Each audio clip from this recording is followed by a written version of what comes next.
ആദിമ നൂറ്റാണ്ടിൽ നിന്ദാസർ മർക്കോസിൻ മാളികയിൽ നിന്നാവി പകർന്നപ്പോൾ നിന്ദാസർ മധ്യത്തിൽ നിൻ ശക്തി അയച്ചിടുക. നിന്നെ ഞങ്ങൾ ആത്മാവിൽ ആരാധിക്കും.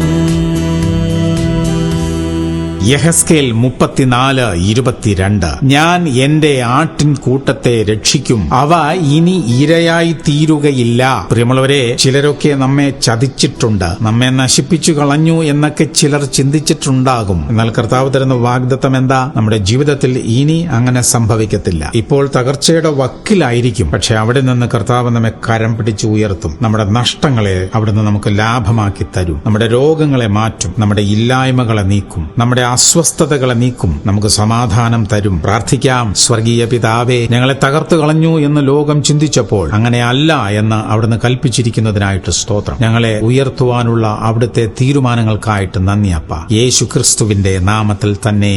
ആമേൻ, ആമേൻ, ആമേൻ.